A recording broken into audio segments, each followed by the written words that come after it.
അള്ളാന്റെ ഹബീബ് ഈ ലോകത്തിൽ നിന്ന് വിട പറയുമ്പോ കരളിന്റെ കഷ്ണമേ, ഹൃദയത്തിന്റെ തുടിപ്പേ, നമ്മുടെ രോമാഞ്ചമേ, ഹൃദയത്തിന്റെ എല്ലാം നബി മുഹമ്മദ് മുസ്തഫ സല്ലല്ലാഹു അലൈഹി വസല്ലമ തങ്ങൾ ഈ ലോകത്തിൽ നിന്ന് വിട പറയുമ്പോ നമ്മളെ അനാഥമാക്കിയില്ല സമൂഹമേ. എന്റെ പ്രിയപ്പെട്ട സമുദായം തിരിച്ചറിയണോ, ഒരിക്കലും നമ്മളെ പാതി വഴിയിൽ ഉപേക്ഷിച്ചിട്ട് പോയില്ല.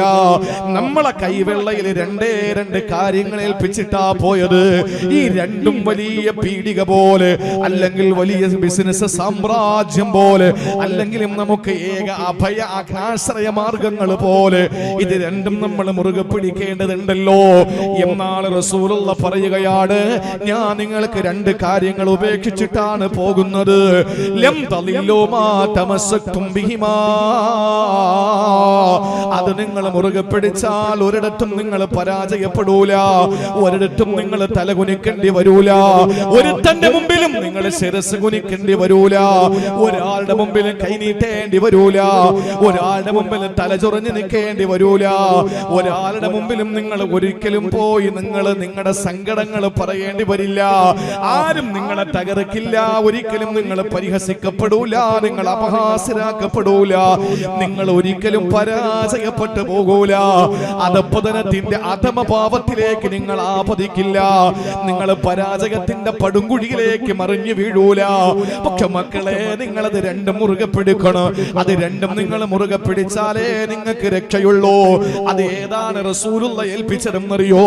പടച്ചവനെ സാക്ഷിയാക്കിയിട്ട് ഞാൻ പറയുകയാ, രണ്ട് മഹാരഥന്മാരുടെ മഖാമിന്റെ ചാരത്തല്ലേ ഞാൻ പ്രസംഗിക്കുന്നത്. ഇവിടെ അവരെ സാന്നിധ്യത്തില് ഈ പരിശുദ്ധമായ മജ്‌ലിസിൽ നിങ്ങൾ ഓരോരുത്തരോടും എനിക്ക് പറയാനുള്ളത്, എന്നെ കേൾക്കുന്നവരോട് കാണുന്നവരോട് പറയാനുള്ളത്, ഈ രണ്ട് കാര്യങ്ങൾ മുറുകെ പിടിച്ചാൽ ഒരുത്തന്റെ മുമ്പിലും നമ്മൾ ഓച്ചാനിച്ച് നിൽക്കേണ്ടി വരൂല. ഇന്ന് വടവൃക്ഷം പോലെ മറിഞ്ഞു വീണ് കിടക്കുന്ന ഒരു പ്രസ്ഥാനമായി ഉമ്മത്ത് മാറുകയാ. പോകുന്നവനും വരുന്നവനും നടക്കുന്നവനും ഓടുന്നവനും കയറി നിരങ്ങുകയാ. എന്തേ സഹോദരങ്ങളെ, ഈ രണ്ട് കാര്യങ്ങളെ കൈവിട്ടത് കൊണ്ടല്ലേ, ഈ രണ്ട് കാര്യങ്ങളെ നമ്മളെ കാട്ടിൽ പറത്തിയത് കൊണ്ടല്ലേ, കാലഘട്ടത്തിന്റെ ചവറ്റുകൊട്ടയിലേക്ക് നമ്മൾ ഇത് രണ്ടും വലിച്ചെറിഞ്ഞതിന്റെ പേരിലല്ലേ നമ്മൾ പരാജയപ്പെട്ടത്. ഏതാ മുത്ത് റസൂൽ നമ്മളെ ഏൽപ്പിച്ചിട്ട് പോയത്? പുണ്യ റബീന്റെ പരിശുദ്ധമായ രാവുകളിൽ, പരിശുദ്ധമായ പകലുകളില്, ഘോഷയാത്രയിൽ ഞാൻ എന്റെ ഹബീബിന്റെ സുന്നത്ത് മുറുകെ പിടിക്കുന്നു. തലമുറ കൈമാറി എനിക്ക് കിട്ടിയ ആദർശത്തെ കെടാതെ സൂക്ഷിക്കുമെന്ന് വിളിച്ചാല് മാത്രം പോരെ ചെറുപ്പക്കാരാ. എന്റെ പെങ്ങളെ, പരിശുദ്ധമായ റബീന്റെ രാവുകളിൽ പായസം വെച്ച് കൊടുത്തിട്ട് മാത്രം കാര്യമില്ല പൊന്നുമോളെ. അല്ലാഹുവിന്റെ റസൂല് വഫാത്തിന്റെ വേളയിൽ നമ്മെ ഏൽപ്പിച്ച രണ്ട് സന്തോഷകരമായ രണ്ട് സന്ദേശങ്ങൾ, രണ്ട് അമൂല്യമായ നമ്മുടെ രണ്ട് സ്വത്തുക്കള്, അത് കൈവെള്ളയിലൊന്ന് മുറുകെ പിടിക്കുമോ? അത് ജീവിതത്തിലൊന്ന് സംശീകരിക്കുമോ? അത് മുറുകെ പിടിച്ചു ജീവിക്കാൻ നമുക്ക് കഴിയുമോ? അതേതാണ് റസൂലുള്ള നമ്മെ ഏൽപ്പിച്ചത്? നബിതങ്ങൾ തന്നെ പറയുകയാണ്, ഇമാം മാലിക് തന്റെ മുവത്തയിൽ രേഖപ്പെടുത്തുകയാ, അല്ലാഹുവിന്റെ റസൂല് പറയുന്നു, കിതാബല്ലാഹ് വ സുന്നത്ത് നബിഹി. ഒന്ന് പരിശുദ്ധ ഖുർആനാണ്, മറ്റൊന്ന് അല്ലാഹുവിന്റെ ഹബീബിന്റെ തിരുചര്യയാണ്. ഒന്ന് ഖുർആൻ, രണ്ട് അള്ളാന്റെ ഹബീബിന്റെ രീതി, ജീവിത രീതി. ഞാൻ നടക്കുന്നത് എങ്ങനെ? എന്റെ റസൂല് നടന്നതുപോലെ. ഞാൻ കുടിക്കുന്നത് എങ്ങനെ? എന്റെ റസൂല് കുടിച്ചതുപോലെ. ഞാൻ തിന്നുന്നത് എങ്ങനെ? എന്റെ റസൂല് തിന്നതുപോലെ. ഇങ്ങനെ ഒരു മനുഷ്യൻ തന്റെ ജീവിതത്തില് നബിതങ്ങളുടെ ജീവിതത്തിനെ കൃത്യമായി അനുധാവനം ചെയ്താൽ, അതര വ്യായാമത്തെക്കാൾ അഭികാമ്യം അനുകരണത്തിലൂടെയുള്ള ആവിഷ്കാരമാണെന്നാണ് ആപ്തവാക്യം. പറയാൻ എളുപ്പമാണ്. നമ്മുടെ ജീവിതത്തിൽ റസൂലുള്ളാഹി തങ്ങൾ കാണിച്ചു തന്ന അതേ മാതൃക നമ്മൾ പിൻപറ്റി കഴിഞ്ഞാൽ എവിടെയെങ്കിലും നമുക്ക് പരാജയം സംഭവിക്കുമോ? ഒരു സ്ഥലത്തും നമുക്ക് പരാജയം സംഭവിക്കൂല. എഴുതി വെച്ചോളി. സുന്നത്തിന്റെ മഹാത്മ്യം നമ്മൾ തിരിച്ചറിഞ്ഞിട്ടില്ല. നമുക്ക് എന്ത് സുന്നത്താണ്, നമുക്ക് എന്ത് തിരുചര്യ. നമ്മുടെ ജീവിതത്തിൽ സുന്നത്തുകൾ കാറ്റിൽ പറത്തപ്പെട്ടിരിക്കുന്നു. ഫർളിൽ വന്ന പിഴവുകൾ പോലും പരിഹരിക്കപ്പെടാൻ നാളെ പരലോകത്ത് എന്റെ പ്രിയപ്പെട്ട അടിമകൾക്ക്, ഓ മലായിക്കത്തുകളെ, ഫർളിൽ പിഴവ് സംഭവിച്ചെങ്കിൽ അവരിൽ സുന്നത്തെങ്കിലും ഉണ്ടോ എന്നൊന്ന് നോക്ക്. അതെങ്കിലും ഉണ്ടെങ്കിൽ കയറ്റി വിട് എന്ന് അള്ളാഹു നമുക്ക് വേണ്ടിയിട്ട് നാളെ പറയാൻ. ജീവിതത്തിൽ എന്തെങ്കിലും സുന്നത്ത് നമ്മുടെ കയ്യിലുണ്ടോ? ഉണ്ടോ? ചിന്തിച്ചു നോക്ക്. മഹാനായ ഖുബൈബ് ബിൻ അദിൽ അൻസാരി റളിയല്ലാഹു അൻഹു മദീനയിൽ വന്ന റസൂലുള്ളാഹിന്റെ മുന്നിൽ കുറെ മക്കക്കാർ വന്ന അവലാതി പറഞ്ഞു, മുഹമ്മദേ, ഞങ്ങൾ നവമുസ്ലിമീങ്ങളാണ്, പൊതുവിശ്വാസികളാ, പക്ഷെ ഖുർആനിനെ പറ്റിയിട്ട് ബാലപാഠം ഞങ്ങൾക്കറിയില്ല, ഞങ്ങൾക്ക് യാതൊന്നും അറിയില്ല മുഹമ്മദേ, അതുകൊണ്ട് ആരെയെങ്കിലും ഒന്ന് വിട്ടുതരണേ, ഞങ്ങൾക്കൊന്നും പഠിക്കാനാണ് എന്ന് പറഞ്ഞപ്പോൾ മദീനയിൽ നിന്ന് റസൂലുള്ള 10 പേരെ അയക്കുകയാ. ആസിം റളിയല്ലാഹു അൻഹു അടക്കമുള്ള ഖുബൈബ് ബിൻ അദിൽ അൻസാർ അടക്കമുള്ള 10 സഹാബത്തിനെ കൂടെ അയച്ചു. സഹോദരങ്ങളെ, യഥാർത്ഥത്തിൽ അവര് ചതിയന്മാരാ. അവനെ ഞങ്ങൾക്ക് വേണം, ഞങ്ങളുടെ കൊച്ചാപ്പയ ബദറിൽ വെച്ച് കൊന്നവനാ. ചിലര് പറഞ്ഞു ഞങ്ങളുടെ അമ്മാവന്മാരെ ബദറിൽ വെച്ച് കൊന്നവനാണ്, അതുകൊണ്ട് ഖുബൈബിനെ ഞങ്ങൾക്ക് തരണേ, ഞങ്ങൾ കൈകാര്യം ചെയ്യാമെന്ന് പറഞ്ഞപ്പോ നാളത്തെ രാവിലെ സുപ്രഭാതത്തിൽ തൂക്കിലേറ്റാൻ വേണ്ടിയിട്ട് തീരുമാനമെടുത്ത് തലേ ദിവസത്തിന്റെ സായാഹ്നത്തിലേക്ക് എത്തിയിട്ടു. എവിടെയെന്നറിയോ? ഇന്നിവിടെ നിന്ന് വിശുദ്ധമായ ഉംറ നിർവഹിക്കാൻ പോയി ഉംറ ചെയ്തിട്ട് തഹല്ലുലായി കഴിഞ്ഞാൽ വീണ്ടും ഒരു ഉംറ ചെയ്യാൻ ഇഹ്റാം കെട്ടാൻ നമ്മൾ എവിടെയാ പോവുക? ആയിഷ പള്ളി എന്ന പേരിൽ അറിയപ്പെടുന്ന മസ്ജിദ് ആയിഷ നിൽക്കുന്ന സ്ഥലമാണ് തൻഈം. അത് ഹറമിന്റെ ബൗണ്ടറിക്ക് വെളിയിലാ. അവിടെ കൊണ്ടുവന്ന മഹാനായ ഖുബൈബ് തങ്ങളെ കെട്ടിയിട്ടിരിക്കുകയാ. സായാഹ്നത്തിൽ നാളെ നേരം വെളുക്കുമ്പോ നിന്നെ തൂക്കിലേറ്റുമെന്ന വാർത്ത കൂടി പറഞ്ഞപ്പോ മുഖഭാവ വ്യത്യാസം ഖുബൈബിന്റെ മുഖത്തില്ല, ഒരു ഭാവ വ്യത്യാസം ഖുബൈബിന്റെ മുഖത്തില്ല. ശത്രുക്കൾ അതുവഴി നടന്നു പോകുമ്പോൾ ഖുബൈബ് ചോദിച്ചു, ഏ സഹോദരാ, എനിക്ക് മൂർച്ചയുള്ള ഒരു കത്തി തരുവോ? ശത്രുക്കൾ ചോദിച്ചു, എന്തിനാടാ നിനക്ക് കത്തി? നാളെ നീ മരിക്കാനുള്ളതല്ലേ. അവര് ചിന്തിച്ചു, ഖുബൈബ് സ്വയം ആത്മഹത്യ ചെയ്യാനാണെങ്കിലോ, സ്വയം കുത്തി മരിക്കാനാണെങ്കിലോ, ആത്മഹത്യ ചെയ്യാനാണെങ്കിൽ അവൻ അങ്ങനെ മരിക്കട്ടെ, അതാണ് അവന് പറഞ്ഞിട്ടുള്ളത്. ഒരു മൂർച്ചയുള്ള കത്തി കൊണ്ട് കൊടുക്കുമ്പോ ശത്രുക്കളെ നോക്കി നിൽക്കുമ്പോ ഖുബൈബ് തങ്ങൾ ചെയ്തതെന്തെന്നറിയോ? ഖുബൈബ് തങ്ങളുടെ കൈകാലുകളിലെ നഖം വെട്ടി മാറ്റുകയാ, മീശ വെട്ടി ഒതുക്കുകയാ, ദാടി നന്നായിട്ട് അരിഞ്ഞു വെക്കുകയാ. ഇത് കണ്ടപ്പോൾ ശരീരത്തിലെ ആവശ്യമില്ലാത്ത നീക്കേണ്ട രോമങ്ങളെ നീക്കുമ്പോ ശത്രുക്കൾ വന്നിട്ട് ചോദിച്ചു, ഖുബൈബേ, നാളെ ചാകാനുള്ളതല്ലേടാ? നാളെ നേരം വെളുക്കുമ്പോ നീ മരിക്കേണ്ടവനല്ലേടാ?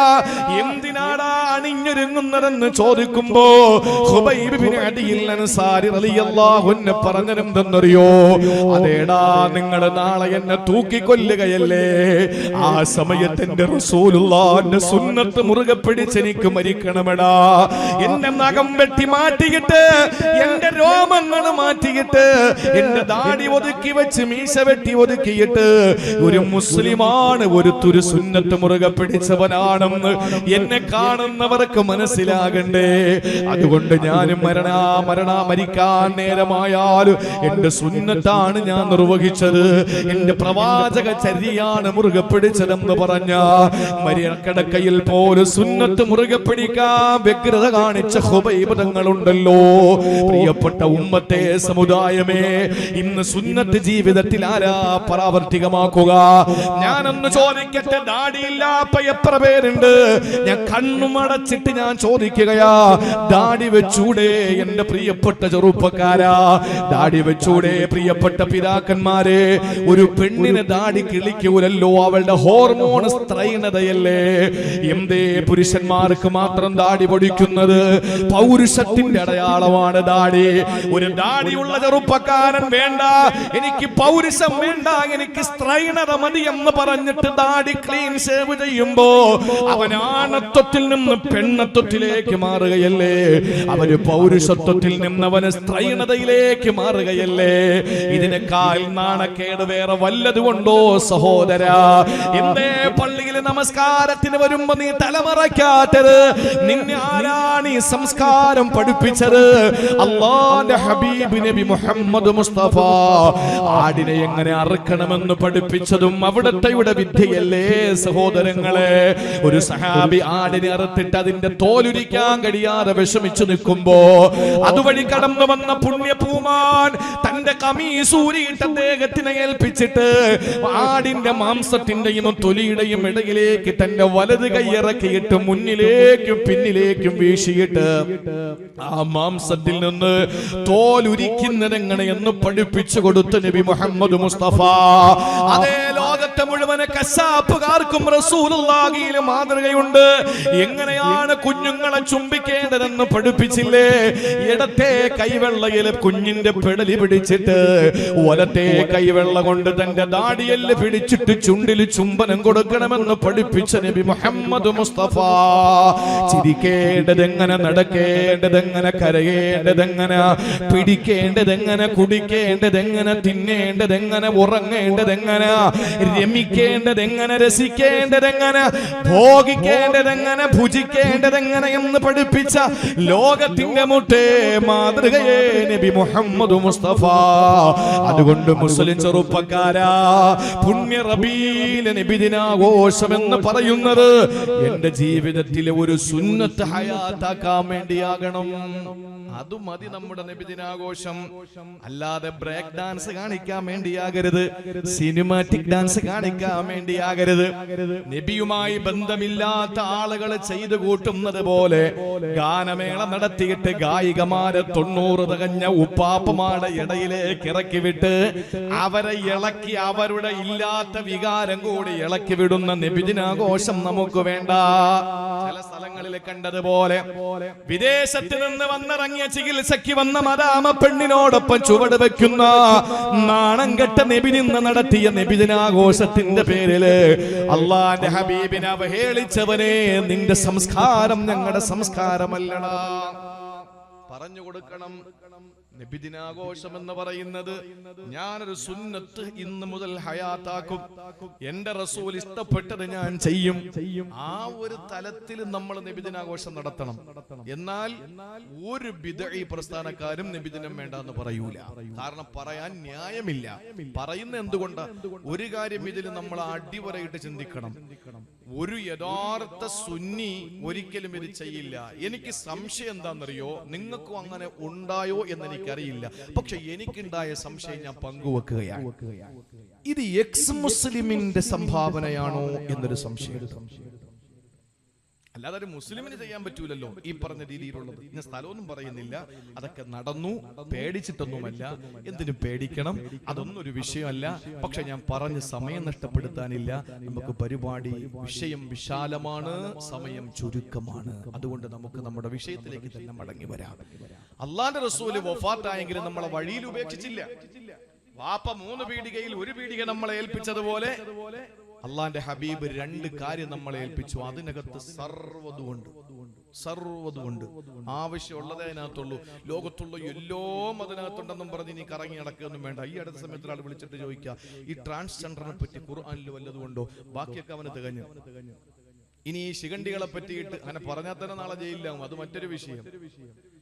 ട്രാൻസ്ജെൻഡറിനെ പറ്റി ഖുർആനിൽ വല്ലതുകൊണ്ടോ? ക്ലോണിങ്ങിനെ പറ്റി ഖുർആനിൽ വല്ലതുകൊണ്ടോ? പ്രളയത്തെ പറ്റി ഖുർആനിൽ വല്ലതുകൊണ്ടോ? നിപ്പയെ പറ്റി ഖുർആനിൽ വല്ലതുകൊണ്ടോ?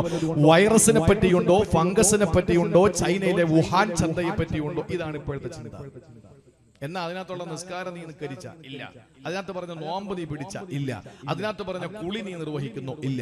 അതിനകത്ത് പറഞ്ഞ ഇസ്ലാമിക സംസ്കാര ആചാര രീതികൾ നീ അനുസരിക്കുന്നുണ്ടോ? അതൊന്നുമില്ല. നീ ഇത്തിരി കടന്നങ്ങ് മുകളിലെത്തിപ്പോയി, നീ വലിയ ആലിമായി പോയി. അതുകൊണ്ട് നിനക്ക് പറയുന്നത് ട്രാൻസ്ജെൻഡറിനെ പറ്റിയാണ്. ആവശ്യമുള്ളത് ഖുർആനകത്തുണ്ട്. കണ്ണി കാണുന്നവന്റെ ഒക്കെ കണ്ടുപിടുത്തങ്ങളെ പറ്റി പറയാൻ ഇതൊരു ശാസ്ത്ര ഗ്രന്ഥമൊന്നുമല്ല. പിന്നെ വിശുദ്ധ ഖുർആൻ ദൈവീകമാണ്, എല്ലാം അതിനകത്തുണ്ട്. കണ്ടുപിടിക്കാൻ ബുദ്ധിയുള്ളവരില്ലാത്തതിന്റെ പേരിൽ ഖുർആൻ ആരും കുറ്റം പറയൊന്നും വേണ്ട. ഖുർആനിന്റെ ഓരോ വാക്കുകൾ, ഓരോ അക്ഷരങ്ങൾ അത്ഭുതങ്ങളാണ്, അത്ഭുതം. ഖാലൽ മലഉ എന്ന് പറയുന്ന ആയത്തുകൾ തുടങ്ങുന്ന ഒരുപാട് ആയത്തുകളുണ്ട്. ഖാലൽ മലഉ, ഈ മലഉ എന്ന് എഴുതുന്നത് സമൂഹം എന്നാണ് അർത്ഥം കൊടുക്കുന്നത്. ഖാലൽ മലഉ എന്ന് പറഞ്ഞാൽ ആ സമൂഹം പറഞ്ഞു. പക്ഷെ എഴുതുന്ന രീതി രണ്ട് രീതിയാണ്. ഒന്ന് അലിഫിന്റെ മുകളിൽ ഹംസിട്ട് ഉ എന്ന് എഴുതാറുണ്ട്, മലഊല്. മറ്റൊന്ന് വാവിന്റെ മുകളിൽ ഹംസിട്ട് ലമ്മ കൊടുത്തിട്ട് മലഊ എന്നും എഴുതിയിട്ടുണ്ട് ഖുർആനില്. നമ്മൾ ചിന്തിക്കുന്നത് രണ്ടും സമൂഹമാണ്. അല്ല, അലിഫിന്റെ മുകളിൽ ഹംസിട്ട് എഴുതിയ ആ ഖാലൽ മലഊ സമൂഹം എന്ന് പറയുന്നത് അവിടുത്തെ പ്രമാണിമാരാ, പ്രഭുക്കളാ, VIP-കളാ. അല്ലാത്ത വാവിന്റെ മുകളിൽ ഹംസിട്ട് എഴുതുന്ന മലഊ ഒക്കെ അവിടുത്തെ സാധാരണക്കാരാ.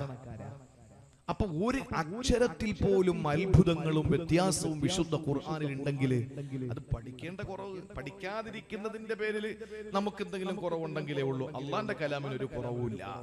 അതുകൊണ്ട് സഹോദരങ്ങളെ, ഖുർആൻ ഒന്ന് മുറുകെ പിടിക്കും. ഇമാമിന് ശമ്പളം കൊടുത്താൽ മാത്രം പോരാ. ഞാൻ എപ്പോഴും പറയുന്ന കാര്യമാണ്, പണ്ഡിതന്മാര് അവരുടെ ഉത്തരവാദിത്വം എന്ന് പറയുന്നത് നമ്മൾ നമസ്കാരത്തിന് ചെല്ലുമ്പോൾ കൃത്യമായിട്ട്, അനസ്ബാ കവിയെ സംബന്ധിച്ചിടത്തോളം എന്നോടൊപ്പം തിരുവനന്തപുരം സെൻട്രൽ ജുമാ മസ്ജിദിൽ ഹാഫിദ് ഉസ്താദായിട്ട് സേവനമനുഷ്ഠിച്ച ആളാണ്. അദ്ദേഹം നല്ല ശബ്ദത്തിന്റെ ഉടമയാണ്, നല്ല ഖിറാഅത്താണ്, നല്ല പ്രസംഗിക്കുന്ന ആളാണ്, ഒക്കെ ഉണ്ട്. അപ്പൊ നിങ്ങൾക്ക് പരമാവധി ഉപയോഗപ്പെടുത്താം. നമ്മുടെ പണ്ഡിതന്മാരൊക്കെ അങ്ങനെയാണ്. അപ്പൊ അതുകൊണ്ട് സഹോദരങ്ങളെ, ഖുർആനുമായി നമ്മളൊന്ന് ബന്ധപ്പെടും, അത് മുറുകെ പിടിക്കും. എല്ലാം അതിനകത്തോടെ നമ്മുടെ ജീവിതത്തിന്റെ സകല വിഷയങ്ങളും. ആവശ്യമില്ലാത്ത ഒന്നും അതിനകത്ത് കൊടുത്തിട്ടില്ല. ആമീൻ, ഫാത്തിഹ തീർന്നിട്ട് ആമീൻ പറയൂലേ? ഖുർആനിൽ നിങ്ങൾക്കൊന്ന് കാണിച്ചു തരാമോ ഈ ആമീൻ എഴുതിയിരിക്കുന്നത്? ഉണ്ടാന്ന് വെച്ചാൽ ഇല്ലാന്ന് പറയും, ഇല്ലെന്ന് വെച്ചാൽ ഉണ്ടെന്ന് പറയും. ഇല്ല, കാരണം ആമീൻ എന്ന് പറയുന്നത് ആയത്തല്ല. ഫാത്തിഹ ഓതി കഴിഞ്ഞാൽ നിങ്ങൾ ആമീൻ പറയണം, അത് സുന്നത്താണ്, അത് നബി തങ്ങൾ പഠിപ്പിച്ചതാണ്. പക്ഷെ ആയത്തല്ല. അഊദു ബില്ലാഹി മിനശ് ശൈത്വാനിർ റജീം ആയത്തല്ല. അതുകൊണ്ട് ഒരു ഖുർആനിലും കാണൂല, സൗദി പ്രതിയിലും കാണൂല, തിരുരങ്ങാടി പ്രസിന്റെ പ്രതിയിലും കാണൂല. കാരണം എന്താണ്? നിങ്ങൾ ഖുർആൻ ഓതുമ്പോൾ ഇദാ ഖറഅതൽ ഖുർആന ഫസ്തഈദു ബില്ലാഹ്, ഖുർആൻ ഓതുമ്പോൾ അഊദു ഓതണം എന്ന സന്ദേശം വിശുദ്ധ ഖുർആന്റെ ആയത്താണ്. ഞാൻ ഈ പറഞ്ഞത് വഇദാ ഖറഅതൽ ഖുർആന ഫസ്തഈദു ബില്ലാഹ് എന്ന് പറയുന്ന ആയത്താണ്. ഖുർആൻ ഓതുമ്പോൾ നിങ്ങൾ അഊദു ഓതണം. പക്ഷെ നമ്മൾ സാധാരണ ഓതുന്ന അഊദു ബില്ലാഹി മിനശ് ശൈത്വാനിർ റജീം എന്ന് പറയുന്നത് ആയത്തെ അല്ല. അതുകൊണ്ട് ഖുർആനിലും ഇല്ല. ചുരുക്കത്തിൽ ഈ ആവശ്യമുള്ളത് കൃത്യമായി രേഖപ്പെടുത്തി രണ്ട് പുറം ചട്ടയ്ക്കുള്ളിൽ 6660 ചില്ലുവാനമായത്തുകൾ, 114 അധ്യായങ്ങൾ വിശുദ്ധ ഖുർആൻ നമ്മുടെ മുന്നിലുണ്ട്.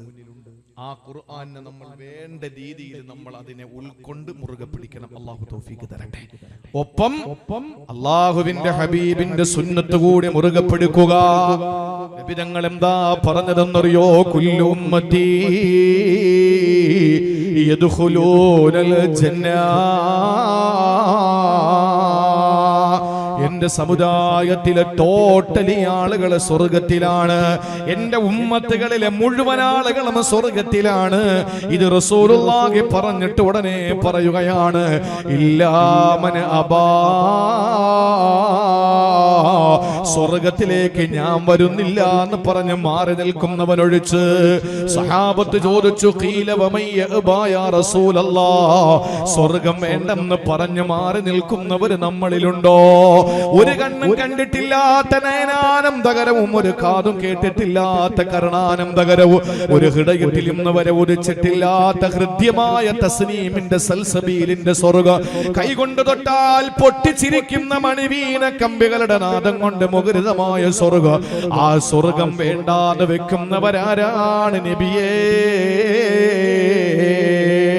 അല്ലാഹു അല്ലാഹുവിന്റെ റസൂൽ അസത്യത്തിന്റെ ലാഞ്ചനാദരങ്ങളിൽ നിന്ന് തമാശയ്ക്ക് പോലും കടന്നു വരാത്ത നബി മുഹമ്മദ് മുസ്തഫ അവിടെന്ന് പറഞ്ഞു, ആരാണ് സിറാത്ത് പാലത്തിന്റെ മുന്നിൽ വന്ന് നിന്നിട്ട് ഇനി ഞാൻ സ്വർഗത്തിലേക്കില്ലെന്ന് പറയുന്നത് ആരെന്നറിയോ?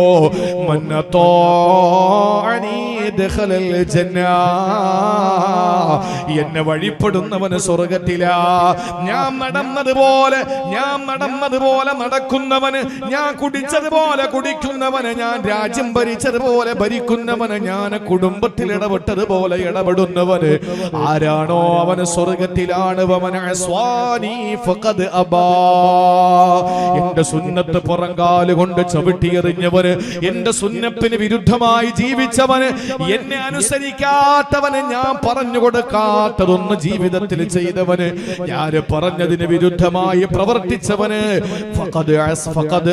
അവനാണ് സ്വർഗത്തിൽ വരാതെ മാറി നിൽക്കുന്നവനത്രേ. ചിന്തിച്ചു നോക്കണേ ചെറുപ്പക്കാരാ, ചിന്തിച്ചു നോക്കണേ പ്രിയപ്പെട്ട ചെറുപ്പക്കാരാ. എന്റെ ഉമ്മപെങ്ങന്മാരോട് പറയുന്നത്, ആയിഷ ബീവി എന്ന 18 വയസ്സുകാരി മുതൽ 58ന്റെ നിറവിലെത്തിയ ഭാര്യമാര് വരെ റസൂലുള്ളാഹിന്റെ ഭാര്യമാരിലുണ്ടല്ലോ. എന്തേ അവരുടെ ജീവിതത്തിലൂടെ നിങ്ങൾക്ക് എന്തെല്ലാം മാതൃകയുണ്ട്.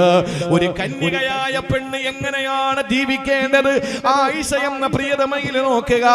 ഒരു വിധവയായ പെണ്ണ് എങ്ങനെയാണ് ജീവിക്കേണ്ടത്. ഖദീജ എന്ന 2 ഭർത്താക്കന്മാര് കല്യാണം കഴിച്ച് ഭർത്താക്കന്മാര് മരണപ്പെട്ടു വിധവയായ ഖദീജ ബീവിയിലേക്ക് നോക്കുക. ഇനിയും പ്രായമുള്ള ഭാര്യമാരുണ്ട്. എല്ലാ പ്രായത്തിലുമുള്ളവർക്ക് മാതൃകയാക്കാൻ റസൂലുള്ളാഹിന്റെ റിസാലത്തിന്റെ ശരീരത്തോട് ഒട്ടിക്കിടന്ന ശരീരമേ ഉമ്മഹാത്തുൽ മുഅ്മിനീൻ. ആ പ്രിയപ്പെട്ട ഭാര്യമാര് അവരുടെ ജീവിതത്തിന്റെ സൽസരണിയിലൂടെ മുന്നോട്ട് നടക്കണേ ഉമ്മ. ചെറുപ്പക്കാരാ, അല്ലാഹുവിന്റെ ഹബീബ് എങ്ങനെയാണോ നമുക്ക് പഠിപ്പിച്ചു തന്നത് അത് നമ്മുടെ ജീവിതത്തിൽ പ്രാവർത്തികമാക്കാൻ നമ്മൾ ശ്രമിക്കണേ. ഇല്ലെങ്കിൽ എന്താ സംഭവിക്കുന്നതെന്നറിയോ? അല്ലാഹുവിന്റെ ഖുർആനിന്റെ ഒരായത്ത് ഇന്നും നമ്മളെ ഭയപ്പെടുത്തുകയാ.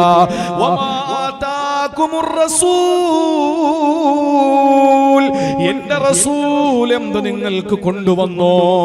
എന്റെ റസൂൽ കൊണ്ടുവന്നതിൽ നല്ലതെന്നല്ല ഖുർആൻ പറഞ്ഞത്. എന്റെ റസൂലുള്ള കൊണ്ടുവന്നതിൽ നിങ്ങൾക്ക് ഇഷ്ടമുള്ളതെന്നല്ല പറഞ്ഞത്. എന്റെ റസൂലുള്ള കൊണ്ടുവന്നത് എന്താണോ ഫഖുദൂഹു, നിങ്ങളത് മുറുകെ പിടിക്കുക. വമാ നഹാകും അൻഹു ഫന്തഹു, നിരോധിച്ചത് മുഴുവനും നിങ്ങൾ വർജിക്കുക, വിടിയുക. ഇത് പറഞ്ഞിട്ട് ഈ ആയത്തിന് ഒരു പിൻകുറി അല്ലാഹു പറഞ്ഞു. എന്തെന്നറിയോ?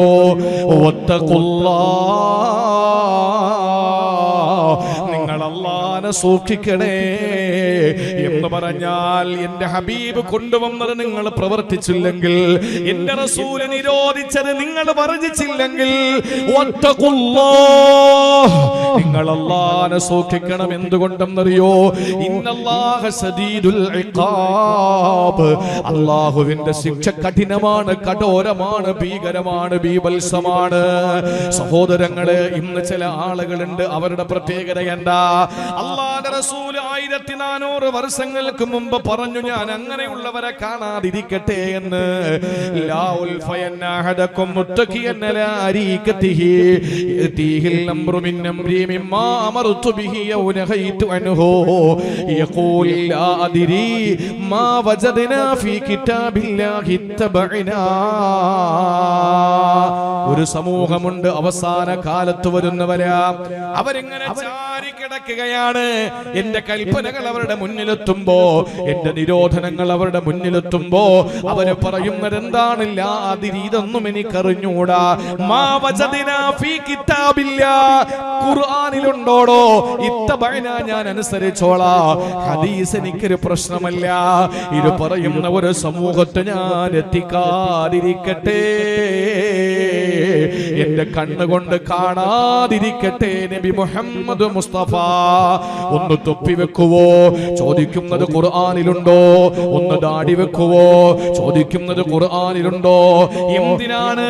ഖുർആനിലുള്ളത് മാത്രമാണോ അംഗീകരിക്കേണ്ടതല്ല, എന്റെ റസൂൽ കൊണ്ടുവന്നതിന് നിങ്ങൾ മുറുകെ പിടിക്കണം എന്നതും ഖുർആനിന്റെ അധ്യാപനമല്ലേ?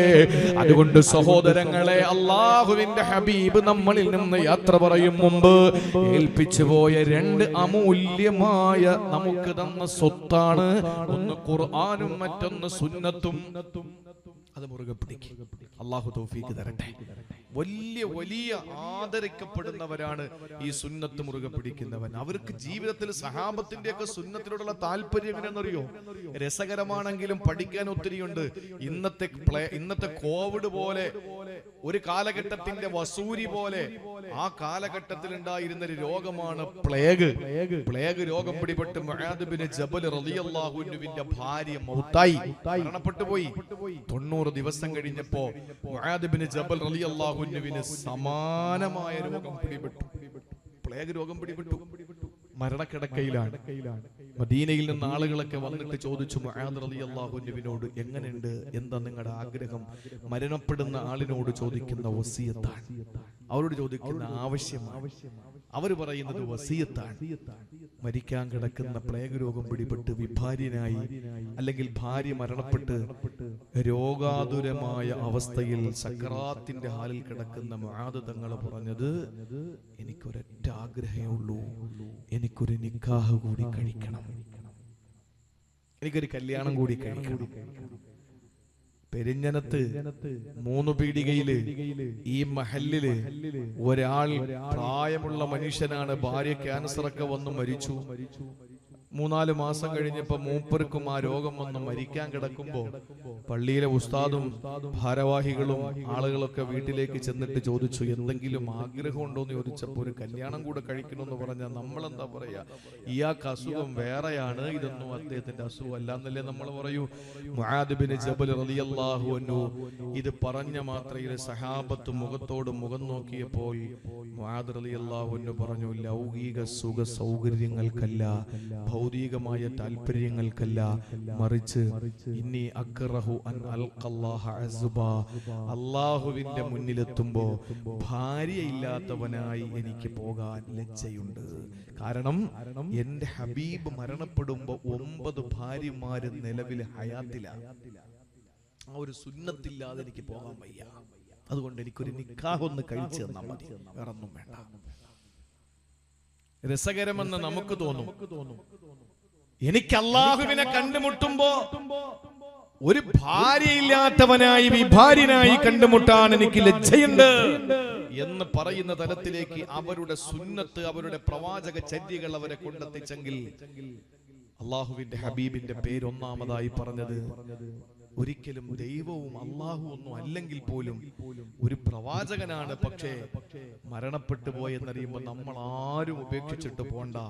അള്ളാന്റെ ഹബീബ് വഫാത്തായെങ്കിൽ നമ്മളെ അനാഥമാക്കിയില്ലല്ലോ, നമ്മളെ ഏൽപ്പിച്ചിട്ട് പോയ 2 സന്ദേശങ്ങളുണ്ട്. അത് നമ്മൾ മുറുകെ പിടിക്കണം. അള്ളാഹു തൗഫീഖ് നൽകി അനുഗ്രഹിക്കുമാറാവട്ടെ. ഇനി രണ്ടാമത്തേത്, ഇനി അരമണിക്കൂറേ നമുക്ക് സമയമുള്ളൂ, പെട്ടെന്ന് പറയാം. രണ്ടാമത്തേത്, അല്ലാഹുവിന്റെ ഹബീബിന്റെ പേര് പറഞ്ഞത് എവിടെയെന്നറിയോ? രണ്ടാമത്തേത് സൂറത്തുൽ അഹ്സാബ് 40-ാമത്തെ ആയത്തിലാണ് അല്ലാഹുവിന്റെ ഹബീബിന്റെ പേര് അവിടെ പറയുന്നത്. അതെന്തിനാണെന്നറിയാൻ മറ്റൊരു ചരിത്രത്തിലേക്ക് നിങ്ങളെ ശ്രദ്ധ ഞാൻ ക്ഷണിക്കുകയാ. സഹോദരങ്ങളെ, സെയ്ദ് എന്ന പേരുള്ള സുന്ദരനായ സുമകനായ ഒരു കുട്ടി, ഓമനത്ത് തുളുമ്പുന്ന പൊന്നുമോന്. ആ പൊന്നുമോനുമ്മാന്റെ കൈവിരലിൽ തൂങ്ങിയിട്ട് ആ പൊന്നുമോനുമ്മാന്റെ കുടുംബ വീട് കാണാൻ പോവുകയാ. വാപ്പാന്റെ വീട്ടിൽ നിന്ന് ദീർഘദൂരയാത്ര ചെയ്ത് ഉമ്മാന്റെ കുടുംബത്തിലേക്ക് പോവുകയാണ്. ഉമ്മാന്റെ കൈവെള്ളയിൽ പിടിച്ചുകൊണ്ട് അവിടെ ചെന്ന് എല്ലാവരും ഒരുമിച്ച് കൂടി ഭക്ഷണം കഴിച്ച് രാത്രി കിടക്കാനൊരുങ്ങുന്ന സമയത്ത് സഹോദരങ്ങളെ, ആ വീട് കൊള്ളയടിക്കപ്പെടുകയാ. ആ വീട് കൊള്ളക്കാര് കയറി എല്ലാം നശിപ്പിച്ചു കൊണ്ടുപോകുമ്പോ ആ കൂട്ടത്തിൽ പോകാൻ ഇറങ്ങുമ്പോ നോക്കുമ്പോ ഒരു സുന്ദരനായ ഒരു പൊന്നുമോ കിടന്നുറങ്ങുകയാ. അത് മറ്റാരുമല്ല, സെയ്ദാണ്. ആ സെയ്ദിനെ കൂടെ അങ്ങ് എടുക്കുകയാ. സഹോദരങ്ങളെ, കിഴക്കൻ ചക്രവാളത്തിൽ അരണകിരണങ്ങൾ പ്രകടമായപ്പോൾ ആളുകൾ നോക്കുന്നു. പ്രിയപ്പെട്ട സെയ്ദിന്റെ ഉമ്മ നോക്കുന്നു, സെയ്ദിനെ കാണാനില്ല. തന്റെ സെയ്ദ് കൊള്ളയടിക്കപ്പെട്ടിരിക്കുകയാണ്. സഹോദരങ്ങളെ, നേരെ അടിമച്ചന്തയിൽ കൊണ്ടുവന്നു. വിൽപ്പന ചരക്കുകളുടെ കൂട്ടത്തിൽ സെയ്ദ് എന്ന പൊന്നുമോനെ നിർത്തിയിട്ട് വിലപേശുകയാ. നോക്കുമ്പോ നല്ല ഓമനത്ത് തുളുമ്പുന്ന മോനാണ്. കാണാൻ നല്ല മുഞ്ചുള്ള മോനാണ്. ആ സയ്യിദ് എന്ന പൊന്നുമോനെ നല്ല വില കൊടുത്തിട്ട് വാങ്ങി ആരാ? ഹക്കീം ഇബ്നു ഹിസാം. ആരാണ് ഹക്കീം ഇബ്നു ഹിസാം എന്നറിയോ?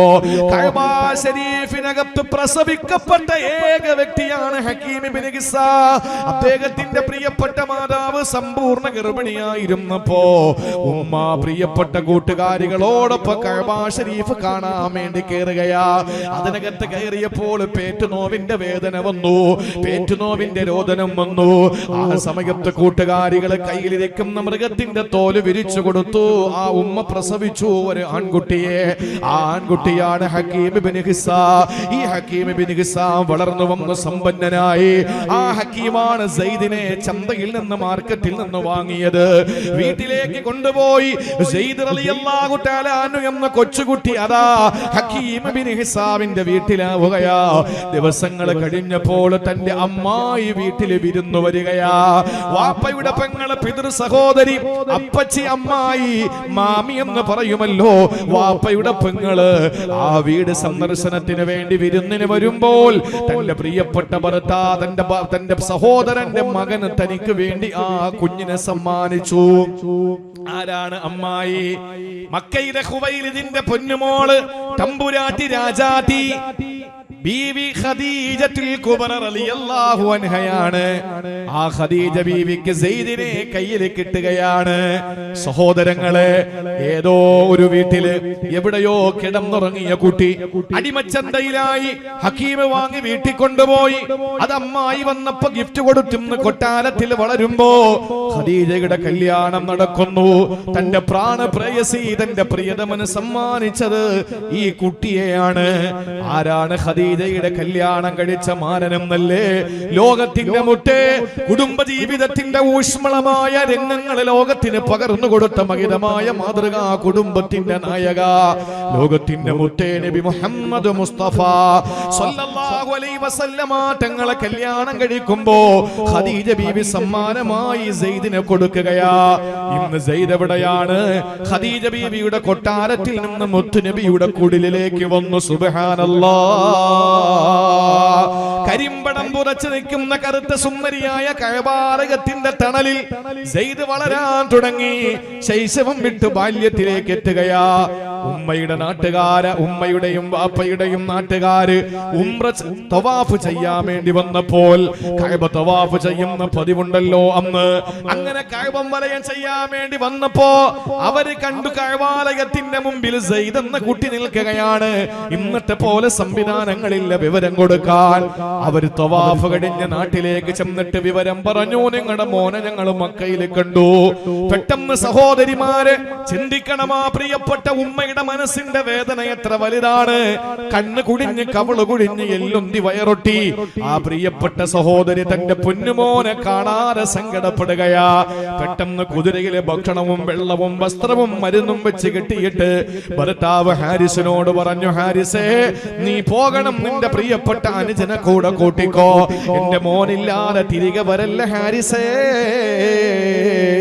ഹാരിസ് എന്ന് പറയുന്ന വാപ്പയും എളാപ്പയും മക്ക ലക്ഷ്യമാക്കി കുതിരയെ പായിപ്പിക്കുകയാ. കുതിര വന്ന് മക്കയുടെ ബൗണ്ടറിയിൽ നിന്നു. കുതിരപ്പുറത്ത് നിന്നിറങ്ങിയിട്ട് ഹാരിസും അതുപോലെ തന്നെ പ്രിയപ്പെട്ട അനുജനും ഓടി വരികയാ.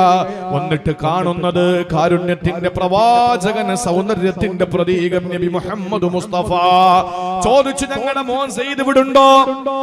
ആ സമയത്ത് തിരുനബി ചോദിച്ചു, നിങ്ങളുടെ മോൻ ഏതാണ്? എനിക്കറിയില്ലല്ലോ. അതേ, കൊള്ളയടിക്കപ്പെട്ട ആ സയ്യിദ് ഇവിടെ ഉണ്ടെന്ന് ഞങ്ങൾ അറിഞ്ഞല്ലോ. ആ സമയത്താണ് പ്രിയപ്പെട്ട സഹോദരങ്ങളെ, സഹോദരിമാരെ, സയ്യിദിനെ റസൂലുള്ള വിളിക്കുന്നു, സയ്യിദേ സയ്യിദേ സയ്യിദേ. സയ്യിദ് ഓടി വരികയാണ്. സയ്യിദ് ഓടി വന്നപ്പോൾ കാണുന്നത് തന്റെ വാപ്പയും എളാപ്പയുമാണ്. സംഭീതനായി, പരിഭ്രമചിത്തനായി, വിഷാദ വിഷണ്ണനായി, വ്യാകുല വിഹുലനായി, എന്തു ചെയ്യണമെന്നറിയാതെ പകച്ചു നിൽക്കുന്ന സയ്യിദ്. അല്ലാഹുവിന്റെ ഹബീബ് പറഞ്ഞു, മോനെ ഇതാരാണ്? വാപ്പയാ നബിയേ. അതാരാ? എളാപ്പയാ നബിയേ. കൂടെ പൊയ്ക്കോ, ഉമ്മ പട്ടിണിയിലാണത്രേ. ആ സമയത്ത് ഓടുകയാണ് സയ്യിദ്. അള്ളാന്റെ ഹബീബിന്റെ കൈ പിടിച്ച് തന്നെ നെഞ്ചത്തേക്ക് ചേർത്ത് വെച്ചിട്ട് പറഞ്ഞു, അരുതു നബിയേ, അരുതു നബിയേ, എന്നെ പറഞ്ഞു വിടല്ല നബിയേ. എന്റെ വാപ്പയിൽ നിന്നും ഉമ്മയിൽ നിന്ന് കിട്ടാത്ത സ്നേഹവും ലാളനയും പരിലാളനയും തലോടലും എല്ലാം എനിക്ക് അങ്ങ് തന്നല്ലോ നബിയേ. അന്തവും അബോനു മാറൈന ഫീഹിമാ മിസ്ല ഹുസ്നിക ഖത്തു യാ സയ്യിദി ഖൈറൻ നബിയാ സയ്യിദി ഖൈറൻ നബി. ജനഗണംബികമാരിലുപരി നന്മ പൂക്കും സൂനമാ ജഗമിലിത് പോലൊരാളും അമ്പിയാക്കളിലുത്തമാ. എനിക്കെന്റെ വാപ്പയിൽ നിന്ന് കിട്ടാത്ത സ്നേഹം, എനിക്കെന്റെ ഉമ്മയിൽ നിന്ന് കിട്ടാത്ത കരുതൽ, എനിക്കെന്റെ എളാപ്പയിൽ നിന്ന് കിട്ടാത്ത പരിരക്ഷ എനിക്ക് നിങ്ങളെ തന്നല്ലോ നബിയേ. എല്ലാവരും വിളിച്ചത് സയ്യിദുൽ ഹുബ്ബ് എന്നാണ്, പ്രേമഭാജനം, പ്രേമഭാജനം. നബിതങ്ങളില്ലാതെ സയ്യിദില്ല, സയ്യിദില്ലാതെ നബിയില്ല. സഹോദരങ്ങളെ, എനിക്കെന്റെ വാപ്പയും ഉമ്മയും വേണ്ടെന്ന് പറഞ്ഞ സയ്യിദിന്റെ കൈപിടിച്ചു നബിതങ്ങൾ. ഉടനെ കഅബാലയത്തിന്റെ അടുത്തുള്ള മഖാം ഇബ്രാഹിമിന്റെ ചാരത്തുള്ള പാറയുടെ മുകളിൽ കയറി ഉറക്കെ വിളിച്ചു പറഞ്ഞു, ഇന്ന് മുതൽ ഇവന് സയ്യിദ് ബിനുൽ ഹാരിസ് അല്ല, ഇന്ന് മുതൽ ഇവന് സയ്യിദ് ബിൻ മുഹമ്മദാ. മക്കാ ഖുറൈശികൾ അത്ഭുതപ്പെട്ടു. അവർക്ക് അചിന്തനീയമാണ് ഒരു അടിമച്ചക്കനെ, ഒരു വളർത്തുമോനെ സ്വന്തം മോനെന്ന് വിളിക്കുന്നത് അവർക്ക് ചിന്തിക്കാൻ പറ്റില്ല. അവരെല്ലാവരും ചോദിച്ചു, മുഹമ്മദിന് ഭ്രാന്തായോ? അള്ളാന്റെ റസൂൽ ഒന്നുകൂടി പറഞ്ഞു, കേവലം മകനല്ല, ഞാൻ മരണപ്പെട്ടു പോയാൽ എന്റെ അനന്തരം എടുക്കുന്ന എന്റെ അനന്തരാവകാശി കൂടിയാണെന്ന് പറഞ്ഞു. സഹോദരങ്ങളെ, ഈ നിമിഷം എന്താ സംഭവിച്ചതെന്നറിയോ? സയ്യിദിന്റെ വാപ്പ ഹാരിസ് കരയാൻ തുടങ്ങി. ഓടി വന്നിട്ട് റസൂലുള്ളാഹിന്റെ കൈ പിടിച്ചിട്ട് പറഞ്ഞു, മുഹമ്മദേ, ഞങ്ങളുടെ മകൻ ഇവിടെ സുരക്ഷിതനാണല്ലോ, അവന്റെ ഉമ്മയെ ഞാൻ പറഞ്ഞു മനസ്സിലാക്കിക്കോളാം, അവൻ ഇവിടെ നിൽക്കലാണ് ഞങ്ങളെ കൂടെ വരുന്നതിനേക്കാൾ അവൻ ഇഷ്ടമെങ്കിലും നിന്നോട്ടെ. അള്ളാന്റെ ഹബീബ് സല്ലല്ലാഹു അലൈഹി വസല്ലമയുടെ പ്രിയപ്പെട്ട സന്തത സഹചാരിയായ സയ്യിദ് എല്ലാവരും വിളിച്ചു, സയ്യിദ് ബിൻ മുഹമ്മദ്, സയ്യിദ് ബിൻ മുഹമ്മദ്. ഇതിനിടയിൽ ശൈശവത്തിൽ നിന്ന് ബാല്യത്തിൽ നിന്ന് കൗമാരത്തിലേക്ക് എത്തി വന്നു സയ്യിദ്. അവസാന വിശുദ്ധ ഖുർആനിന്റെ ആയത്തിറങ്ങി, സ്വന്തം വാപ്പയിലേക്ക് ചേർത്തല്ലാതെ വിളിക്കരുതേ. നബി തങ്ങളെ നിരുത്സാഹപ്പെടുത്തി, ഇനി എല്ലാവരും വിളിക്കണേ സയ്യിദ് ബിനുൽ ഹാരിസ്. സഹോദരാ, സയ്യിദ് റളിയല്ലാഹു അൻഹു യൗവനത്തിലേക്ക് എത്തപ്പെട്ടപ്പോൾ റസൂലുള്ളാഹി ചോദിച്ചു, ഓ സയ്യിദേ, ഒരു കല്യാണം കഴിക്കണ്ട സയ്യിദേ. അല്ലാഹുവിന്റെ ഹബീബേ, വേണം, എനിക്കൊരു വിവാഹം വേണം. എന്നാൽ എന്റെ മുറപ്പെണ്ണ് സൈനബിനെ കല്യാണം കഴിക്കാൻ ആഗ്രഹമുണ്ടോ? എന്റെ മുറപ്പെണ്ണ് സൈനബിനെ നീ കല്യാണം കഴിക്കുവോ? അല്ലാഹുവിന്റെ ഹബീബിന്റെ സമ്മതപ്രകാരം സൈനബിനെ കല്യാണം കഴിച്ചു. സഹോദരാ, അല്ലാഹുവിന്റെ ഹബീബ് സല്ലല്ലാഹു അലൈഹി വസല്ലമയുടെ ജീവിതത്തിലേക്ക് കടന്നു വരാൻ സൈനബ് മനസ്സുകൊണ്ട് ഒരുപാട് കൊതിച്ചതാണ്. പക്ഷെ ഉള്ളു തുറന്ന് പറഞ്ഞില്ലെന്ന് മാത്രമേ ഉള്ളൂ. സയ്യിദ് തന്റെ ജീവിതത്തിലേക്ക് വന്നെങ്കിലും സൈനബിന് ഉൾക്കൊള്ളാൻ പറ്റിയ ചെല്ലാം പറയൂ, സയ്യിദിനോട് മൊഴിതെല്ലാം പറ. ഖുർആനിൽ ഒരേ ഒരു സഹാബിയുടെ പേരെ ഖുർആൻ പറഞ്ഞുള്ളൂ. 25 പ്രവാചകന്മാരുടെ പേര് ഖുർആൻ പറഞ്ഞപ്പോ ഒരേ ഒരു സഹാബിയുടെ പേരെ ഖുർആൻ പറഞ്ഞുള്ളൂ. ആരാ? മഹാനായ സയ്യിദ് ബിനുൽ ഹാരിസ്. അത് അദ്ദേഹത്തിന്റെ വിവാഹമോചനവുമായി ബന്ധപ്പെട്ട് പറയുന്നിടത്താണ് അല്ലാഹ് പറഞ്ഞത്. അബൂബക്കർ സിദ്ദീഖിന്റെ പേര് പോലും അല്ലാഹു ഖുർആനിൽ പറഞ്ഞില്ലല്ലോ. പരോക്ഷമായി പറഞ്ഞതല്ലാതെ യഥാർത്ഥ പേര് പറഞ്ഞില്ല. സഹോദരങ്ങളെ, അല്ലാഹുവിന്റെ ഹബീബിന്റെ നിർദ്ദേശപ്രകാരം സൈനബിനെ മൊഴി ചൊല്ലുകയാ. സയ്യിദ് വേറെ കല്യാണം കഴിച്ചു, സൈനബിനെ റസൂലുള്ളാഹി കല്യാണം കഴിക്കുകയാണ്. എങ്ങനെയാണ് കല്യാണം കഴിച്ചത്?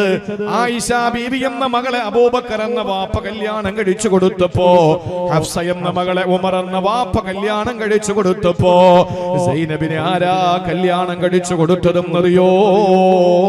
അല്ലാഹ് നേരിട്ട് കെട്ടിച്ചു കൊടുക്കുകയാ. സൗവജനാക ഓ പ്രവാചകരെ, സൈനബിനെ ഞാൻ നിങ്ങൾക്ക് കല്യാണം കഴിച്ചു തരികയാ. ഇത്രയുമായപ്പോ ജനങ്ങൾ ഇളകി, ആളുകൾ പ്രശ്നമുണ്ടാക്കാൻ തുടങ്ങി. ആളുകൾ പറഞ്ഞു, മുഹമ്മദ് സൈദ് എന്ന വളർത്തുമോന്റെ ഭാര്യയെ കല്യാണം കഴിച്ചു.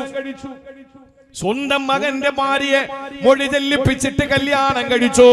അപ്പോഴും അറിയണേ, ആയിഷ ബീബിയുടെ വിവാഹ പ്രായത്തെ പറ്റി അവിടെ തർക്കമില്ല. കാരണം കാലഘട്ടത്തിന്റെ ചുമരെടുത്തതാണ്. സൈനബിനെ പറ്റിയിട്ട് അള്ളാന്റെ ഹബീബിനെ പറ്റി മോശമായത് പറയാൻ തുടങ്ങുമ്പോ രണ്ടാമതായ ഖുർആനിലെ നബിതങ്ങളുടെ പേര് പറയുകയാ. സൂറത്തുൽ അഹ്സാബിൽ അല്ലാഹ് പറയുന്നു, മാ കാന മുഹമ്മദുൻ അബാ അഹദിൻ മിൻ റിജാലികും വലാകിൻ റസൂലല്ലാഹ്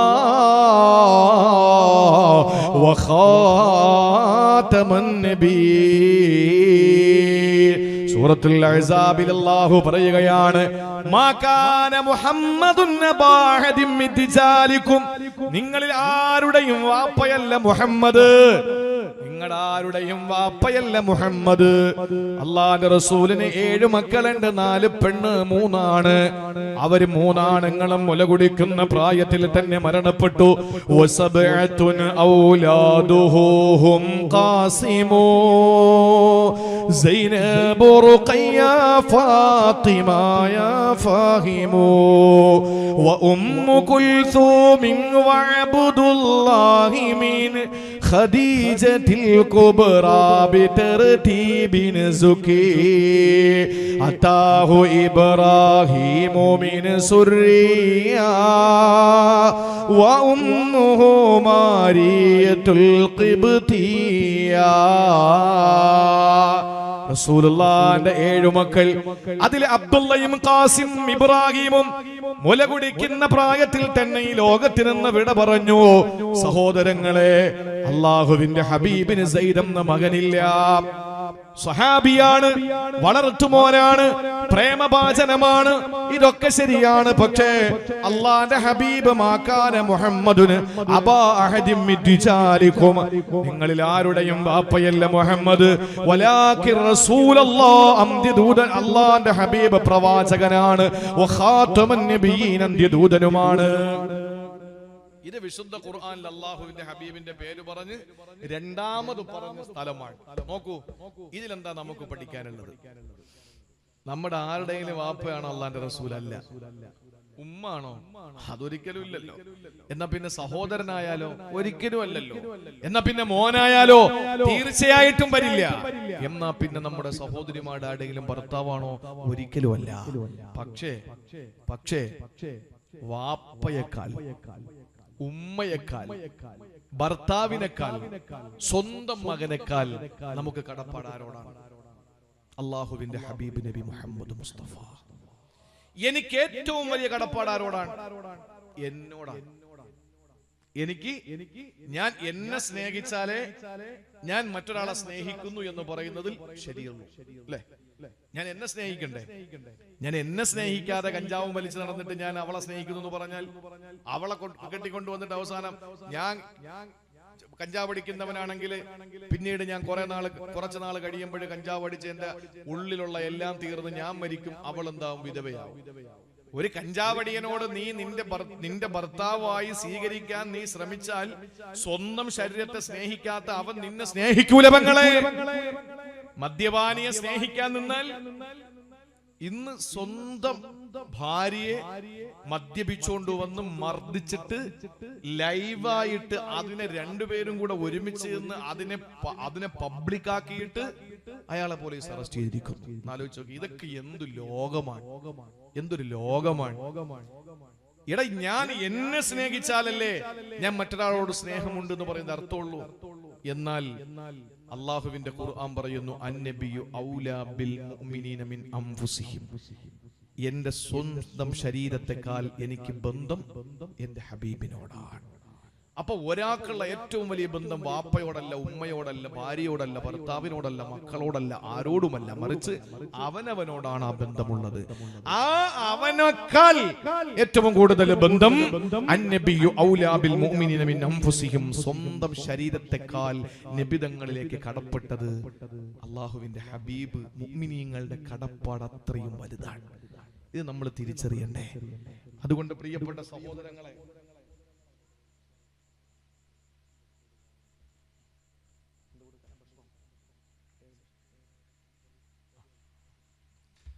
അതുകൊണ്ട് എന്റെ പ്രിയപ്പെട്ട സഹോദരങ്ങളെ, നമ്മുടെ ജീവിതത്തിൽ ഏറ്റവും വലിയ കടപ്പാട്, കടമ നമ്മുടെ നായകൻ നബി മുഹമ്മദ് മുസ്തഫ സല്ലല്ലാഹു അലൈഹി വസല്ലം തങ്ങളാണ്. നമ്മുടെ ഹബീബുമായിട്ടുള്ള നമ്മുടെ ബന്ധം അത്ര വലുതാണ്. അള്ളാഹു അത് മുറുകെ പിടിക്കാൻ, നിലനിർത്താൻ അള്ളാഹു തൗഫീക്ക് നൽകി അനുഗ്രഹിക്കുമാറാവട്ടെ.